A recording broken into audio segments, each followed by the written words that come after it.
Time has expired. Ms. Owens. That was unfair. It was not unfair. You had plenty of extra time. Ms. No, I Owens. did not. Ms. Owens. Mr. Chairman, There we go. Mr. Chairman, Ranking Member Mr. Collins, thank you for having me here today. I received word on my way in that many of the journalists were confused as to why I was invited, and none of them knew that I myself was the victim of a hate crime when I was in high school. That's something that very few people know about me because the media and the journalists and the left are not interested in telling the truth about me because I don't fit the stereotype of what they like to see in black people. I'm a Democrat. I support the President of the United States, and I advocate for things that are actually affecting the black community. I'm honored to be here today in front of you all because the person sitting behind me is my 75-year-old grandfather. I've always considered myself to be my grandfather's child, and I mean to say that my sense of humor, my passion, and my work ethic all comes from the man that is sitting behind me.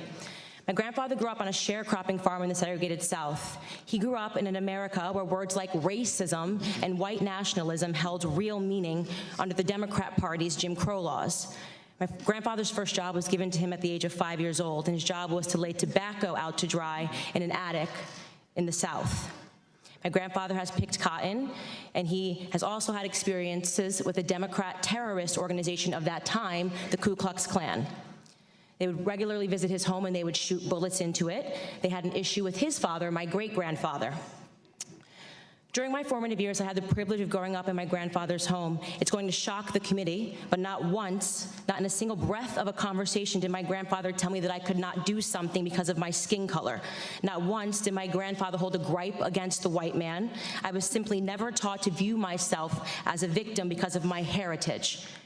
I learned about faith in God, family, and hard work. Those were the only lessons of my childhood. There isn't a single adult today that in good conscience would make the argument that America is a more racist or a more white nationalist society than it was when my grandfather was growing up. And yet we're hearing these terms sent around today because what they want to say is that brown people need to be scared, which seems to be the narrative that we hear every 4 years right ahead of a presidential election. Here are some things we never hear. 75% of the black boys in California don't meet state reading standards. In inner cities like Baltimore, within 5 high schools and 1 middle school, not a single student was found to be proficient in math or reading in 2016. The single motherhood rate in the black community, which was at 23% in the 1960s when my grandfather was coming up, is at a staggering 74% today. I am guessing there will be no committee hearings about that. There are more black babies aborted than born alive in cities like New York, and you have Democrat Governor Andrew Cuomo lighting up buildings to celebrate late-term abortions. I could go on and on. My point is that white nationalism does not do any of those things that I just brought up. A congressional hearing erupts into chaos as a witness is cut off mid-sentence, sparking a moment that instantly goes viral. But what follows is far bigger than a time dispute. It's a personal testimony, a generational story, and a political argument that challenges today's dominant narrative about race, power, and fear in America. This is a hearing meant to address hate, but it becomes something else entirely. Late-term abortions. I could go on and on. My point is that white nationalism did not do any of those things that I just brought up. Democrat policies did. Let me be clear. The hearing today is not about white nationalism or hate crimes. It's about fear-mongering, power, and control. It's a preview of a Democrat 2020 election strategy, same as the Democrat 2016 election strategy. They blame Facebook, they blame Google, they blame Twitter. Really, they blame the birth of social media, which has disrupted their monopoly on minds.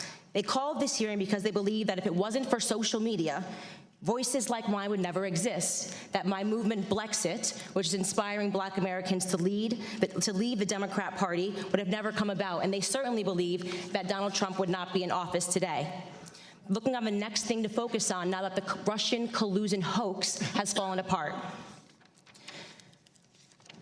What they won't tell you about the statistics and the rise of white nationalism is that they've simply changed the data set points by widening the definition of hate crimes and upping the number of reporting agencies that are able to report on them. What I mean to say is that they are manipulating statistics. The goal here is to scare blacks, Hispanics, gays, and Muslims into helping them censor dissenting opinions, ultimately into helping them regain control of our country's narrative, which they feel that they lost. They feel that President Donald Trump should not have beat Hillary. If they actually were concerned about white nationalism, they would be holding hearings on Antifa, a far-left, violent, white gang who determined one day in Philadelphia in August that I, a black woman, was not fit to sit in a restaurant. They chased me out. They yelled race traitor to a group of black and Hispanic police officers who formed a line to protect me from their ongoing assaults. They threw water at me. They threw eggs at me. And the leftist media remained silent on it. If they were serious about the rise of hate crimes, they may perhaps be examining themselves and the hate that they have drummed up in this country. Bottom line is that white supremacy, racism, white nationalism, words that once held real meaning, have now become nothing more than election strategies. Every 4 years, the black community is offered handouts and fear. Handouts and fear. Reparations and white nationalism. This is the Democrat preview. Of course, society is not perfectible. We've heard testimony of that today. There are pockets of evil that exist, and those things are horrible, and they should be condemned. But I believe the legacy and the ancestry of black Americans is being insulted every single day. I will not pretend to be a victim in this country, and I know that that makes many people on the left uncomfortable. I want to talk about real issues in black America. I want to talk about real issues in this country and real concerns. The biggest scandal, this is my last sentence, in American politics is that Democrats have been conning minorities into the belief that we are perpetual victims, all but ensuring our failure. Racial division and class warfare are central to the Democrat Party platform. They need blacks to hate whites, the rich to hate the poor, and soon enough it'll be the tall hate. If you enjoyed this breakdown, don't forget to like, comment, and hit the subscribe button for more political insight.